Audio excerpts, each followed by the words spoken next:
Maya Ellison adjusted the rearview mirror of her silver Lexus as she cruised down Juniper Street in Cresthaven, a city where skyscrapers cast long shadows over historic brick storefronts.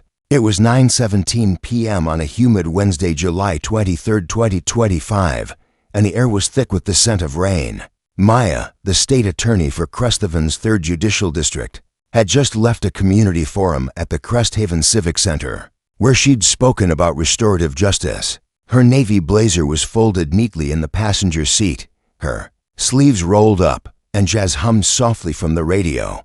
She was tired but content, her mind replaying the applause from the audience, mostly working-class families, Black, white, and Latino, all hungry for change. As she approached the intersection of Juniper and Laurel, a police cruiser pulled up behind her. Maya glanced at the mirror, her lawyer's instincts kicking in. She'd seen this before. Random plate checks were routine in Cresthaven, especially in the East Side, where black and brown drivers were stopped at twice the rate of others, according to a 2024 city report she'd reviewed. She signaled early, kept her speed at 28 miles per hour in a 30 miles per hour zone, and waited for the light to change green. She turned left. The cruiser followed. 2 blocks later, blue lights flashed. Maya's pulse quickened, not with fear but with a familiar, coiled frustration. She pulled into the empty lot of a shuttered diner, its neon sign flickering faintly. The cruiser parked behind her, and 2 officers approached, one tall and broad-shouldered, the other shorter, weary, with a tense jaw. Maya lowered her window, her hands visible on the wheel. "Good evening, officers," she said, her voice steady, professional. "Can you tell me why I've been stopped?" The weary officer, whose name tag read Officer T. Vance, hesitated. "License and registration, ma'am." Maya's eyes narrowed slightly. "I'll provide them, but I'd like to know the reason for the stop." Vance glanced at his partner, Officer R. Callahan, who stood a step back, hand resting on his belt. "Your vehicle matched a description we're looking for," Vance said, his tone clipped. "Matched a description of what?" Maya pressed, her voice calm but unyielding. Callahan stepped forward, his voice gruffer. "A vehicle involved in a reported incident. We're just checking it out." Maya's mind raced. No specifics, no incident details, just vague deflections. She reached for her wallet, moving deliberately, and handed over her license. "I'm Maya Ellison, state attorney for the 3rd District. My registration is current, my driving record is clean, and I've committed no traffic violations." "So what incident are we talking about?" Vance's eyes flickered to her license, then back to her face. Callahan shifted his weight, saying nothing. After a long pause, Vance muttered, "We'll need to verify your information." Maya's jaw tightened. "Verify what, exactly? You haven't given me a reason for the stop." The officers exchanged a glance. Callahan spoke up. "It's just protocol, ma'am. We'll let you know if we find anything." Maya leaned back slightly, her gaze steady. "Protocol doesn't mean stopping someone without cause. I'm asking for clarity." "Officers, that's my right." The silence stretched. Vance handed back her license. "You're free to go." Must have been a mix-up. Maya didn't move immediately. She let the moment linger. Her eyes locked on Vance's. "A mix-up," she repeated softly. "I'll be sure to follow up on that." As the officers returned to their cruiser, Maya pulled out her phone and opened her notes app. July 23, 2025, 9:21 p.m., she typed. "Traffic stop, Juniper and Laurel. No cause provided. Officers Vance and Callahan. Vague reference to vehicle description. No further explanation." She hit save, her fingers steady, but her chest tight with a mix of anger and resolve. Driving home, Maya replayed the encounter. She wasn't naive. She'd grown up in Cresthaven's South Side, where police stops were as common as summer storms. But she was 38 now, a state attorney with a law degree from Stanford, a reputation for dismantling corrupt practices, and a personal mission to make the law a shield, not a sword. Yet here she was, profiled in her own city. The irony wasn't lost on her. At home, a modest 2-story house with a front porch lined with potted ferns. Maya sat at her kitchen table, a glass of water untouched in front of her. Her husband, Jamal, A high school history teacher walked in, loosening his tie. "You're quiet," he said, studying her. "What happened?" She told him, her voice even but laced with steel. Jamal's face hardened. "They didn't even try to justify it." "Nope," Maya said. "Just protocol. I'm pulling the body cam footage tomorrow." "Something's off." Jamal sat across from her, his hand covering hers. "You're not letting this go, are you?" Maya's lips curved into a small, determined smile. "Not a chance." The next morning, Maya arrived at her office in the Cresthaven Justice Center, a sleek building with glass walls that belied the city's fractured trust in its institutions. Her assistant, Lena Carter, a sharp 25-year-old with a knack for digging up records, greeted her with a stack of files. "You've got a meeting with the DA at 10, and the mayor's office called about the forum." "Add something to my schedule," Maya said, setting her bag down. "File a public records request for body cam footage from last night's stop. Officers Vance and Callahan, East Side Precinct." Lena's eyebrows shot up. "Wait, you were stopped?" Maya nodded, already opening her laptop. "Let's just say I'm curious about their protocol." By noon, the request was filed. Maya spent the day in meetings, reviewing case files, and preparing for a trial involving a local business owner accused of fraud. But the stop lingered in her mind, a splinter she couldn't ignore. That evening, she drove to her mother's house on the south side, a small bungalow with a vegetable garden out back. Evelyn Ellison, a retired nurse, was kneading dough for cornbread when Maya walked in. "You look like you're carrying the world," Evelyn said, wiping flour from her hands. Maya sighed. "Sinking into a chair. Got pulled over last night. No reason, just me." Evelyn's hands stilled. "You're the state attorney, Maya. If they're doing this to you..." "I know," Maya cut in. "It's not just me. I've seen the data.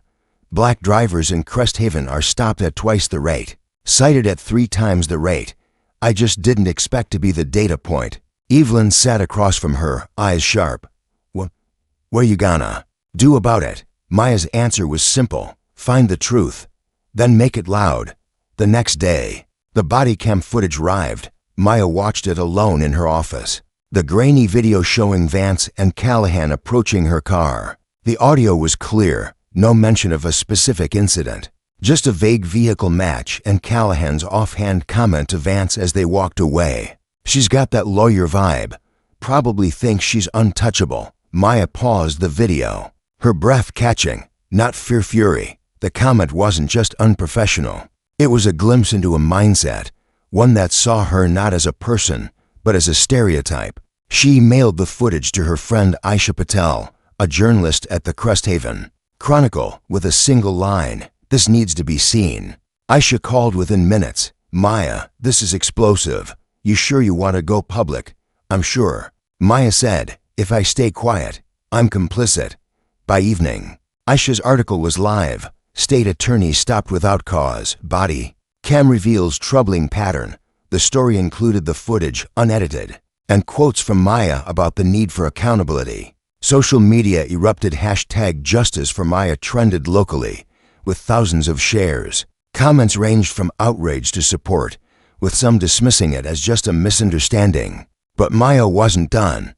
She knew this was bigger than one stop, and she was ready to dig deeper. The fallout from Aisha's article was immediate. By Friday morning, Maya's phone buzzed with notifications, texts from colleagues, voicemails from reporters, and emails from community organizers. She sat in her office, sipping black coffee, scrolling through the Chronicle's comment section. "This is why I don't trust the police." One user wrote, "She's making it about race." Another snapped. Maya closed the app. She didn't need validation from strangers, she needed evidence. Lena burst in, holding a tablet. "You've got to see this." 3 more people reached out to Aisha after the article. "They've got stories like yours, stops with no cause, all Black or Latino drivers." Maya leaned forward. "Names, too, are anonymous for now, but one's a nurse, Carla Diaz. She was stopped last month on Juniper, same vague vehicle. Description, excuse. She filed a complaint, but it went nowhere." Maya's mind raced. "Get me the complaint records for the East Side Precinct, last 2 years, and cross-reference them with traffic stop data by race and ethnicity." Lena nodded, already typing on it. By afternoon, Lena delivered a stack of reports. Maya spent hours poring over them. Her highlighter marking patterns. Black and Latino drivers were stopped at disproportionate rates, often with no citations issued. Complaints were filed, but most were dismissed as unsubstantiated. One name kept popping up: Officer T. Vance. He was involved in 42% of the precinct's no-cause stops over 18 months. Callahan was a close second at 31%. Maya called Aisha.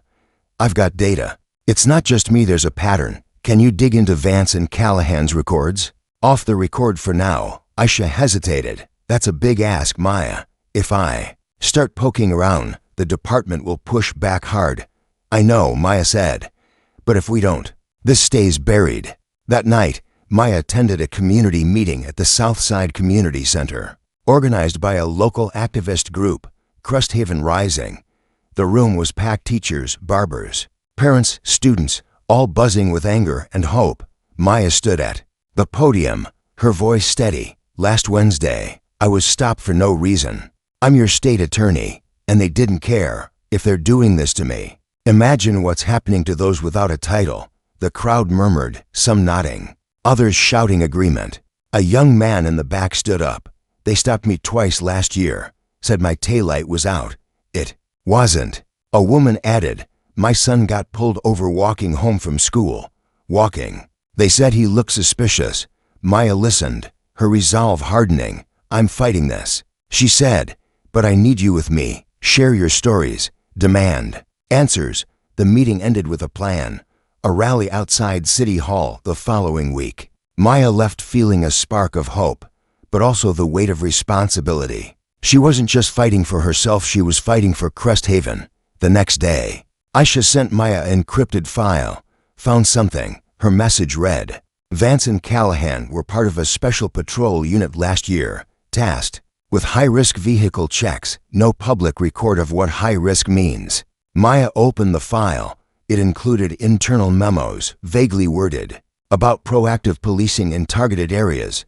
The areas listed Juniper, Laurel, MLK Boulevard were predominantly Black and Latino neighborhoods. No wonder the stops felt scripted. She met Aisha at a quiet park bench near the river. "This unit," Maya said, "it's a front for profiling, but we need more than memos to prove it." Aisha nodded. "I've got a source in the precinct, low-ranking, nervous, but they're willing to talk. They say there's an unwritten rule: target fancy cars in certain neighborhoods." "Guess whose cars those usually are?" Maya's stomach churned. "Get me that source." The rally at City Hall drew hundreds. Maya stood beside community leaders, her mother Evelyn in the crowd, holding a sign: "Justice starts with truth." The mayor, Clara Nguyen, issued a statement promising a thorough review, but it felt hollow. The police department doubled down, claiming the stops were data-driven and denying racial bias. Vance and Callahan were quietly reassigned, not suspended.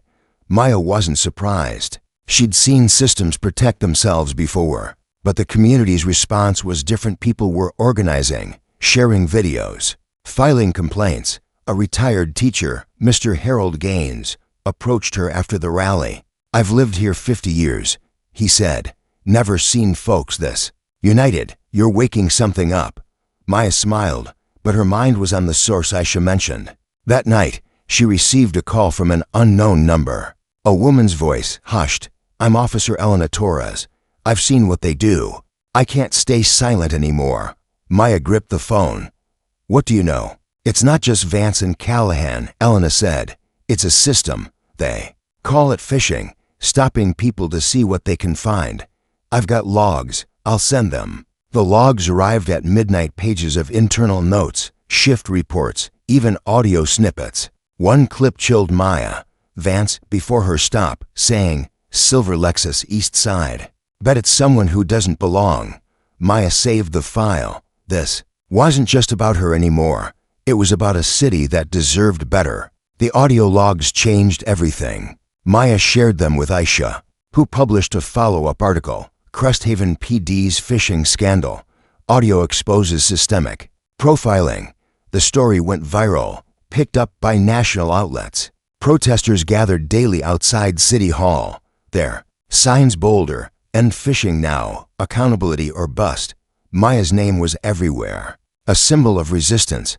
But so was the backlash. Online trolls called her a race baiter. A local talk show host accused her of weaponizing her position. She ignored it, focusing on the next step. In her office, Maya met with Elena Torres in secret. Elena, a rookie officer with tired eyes, handed over a USB drive.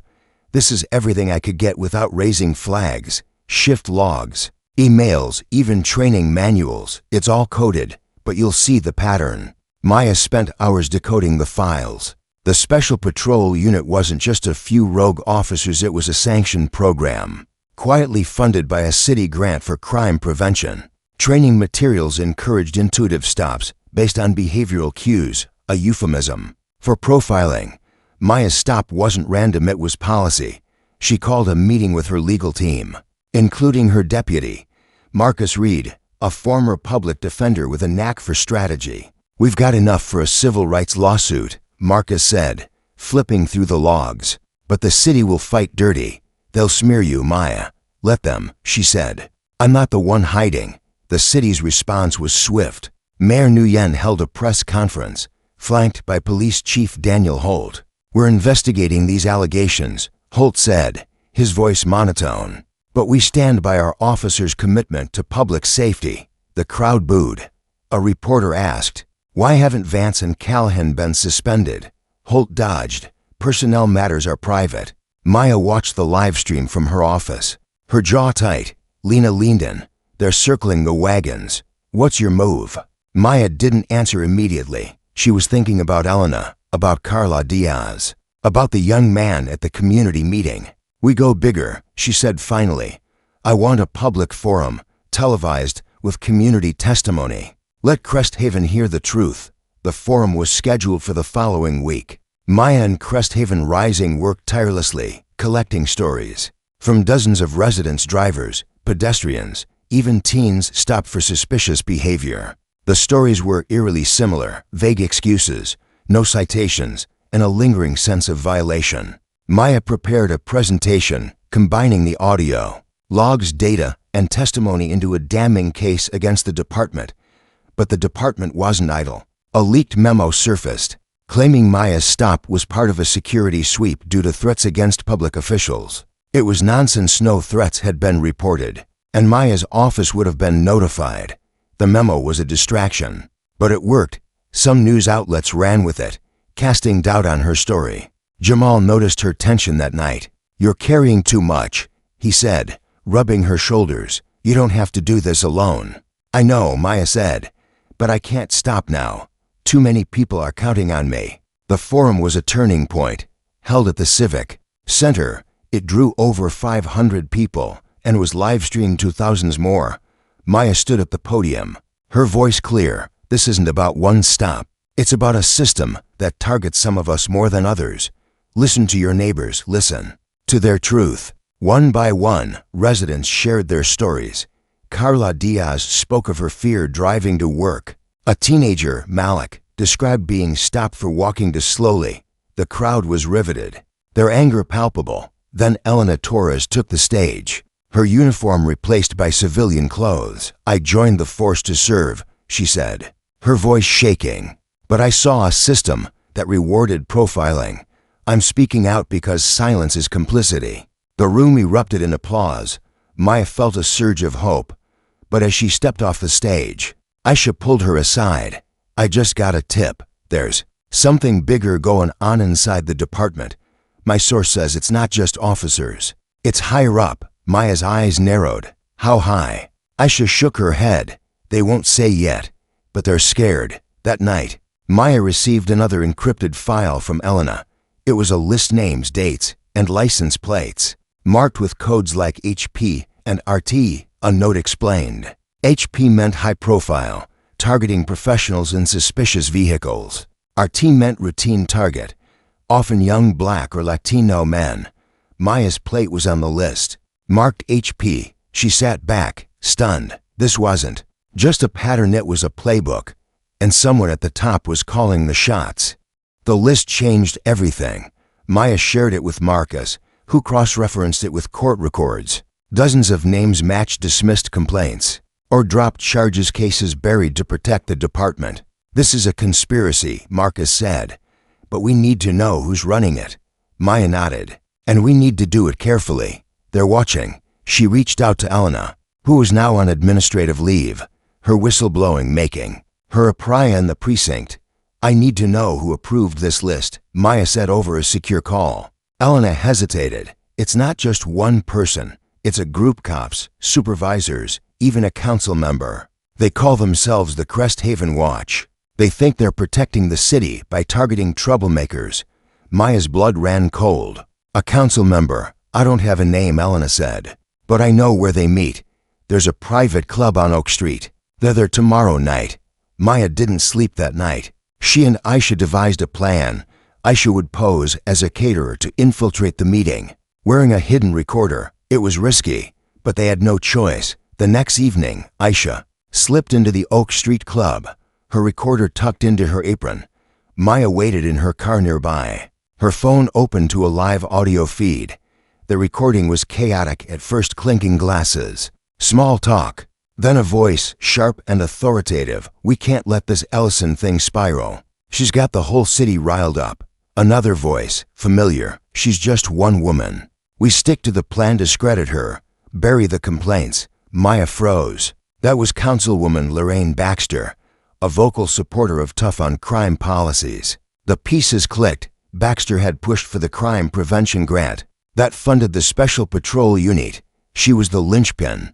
Aisha's recording captured more names of officers, coded language, even a mention of cleaning the list. To avoid exposure, when Aisha returned, her hands were shaking. They're not just profiling Maya. They're rigging the system, dismissing complaints, pressuring witnesses to recant. Maya wasted no time. She compiled the evidence logs, audio, the list, and Aisha's recording and sent it to the FBI's Civil Rights Division, with copies to every major news outlet. The next morning, the Chronicle broke the story, Cresthaven's secret watch. How a city councilwoman and police ran a profiling scheme. The city erupted. Protesters flooded the streets, demanding Baxter's resignation and a federal investigation. Chief Holt stepped down hours later, citing personal reasons. Vance and Callahan were suspended. Pending charges, Baxter issued a denial, but the evidence was overwhelming. The twist wasn't just the exposure, it was what came next. At a press conference, Maya revealed the Cresthaven Watch's downfall, but she also announced a new initiative, the Cresthaven Justice Alliance, a coalition of residents, officers like Elena, and legal experts working to reform policing from the ground up. This isn't about punishment, Maya said, her voice ringing out. It's about building a system that serves everyone. We're not just breaking a cycle, we're starting a new one. The crowd roared. Evelyn, Jamal, and Lena stood in the front row, tears in their eyes. Across Cresthaven, people began signing up for the Alliance. Barbers, teachers, even cops who'd stayed silent too long. The city wasn't healed, but it was awake. Maya stood at her office window that night, watching the city lights. She'd exposed a wound, but she'd also sparked a movement. For the first time in weeks, she felt light, not because it was over, but because it had begun.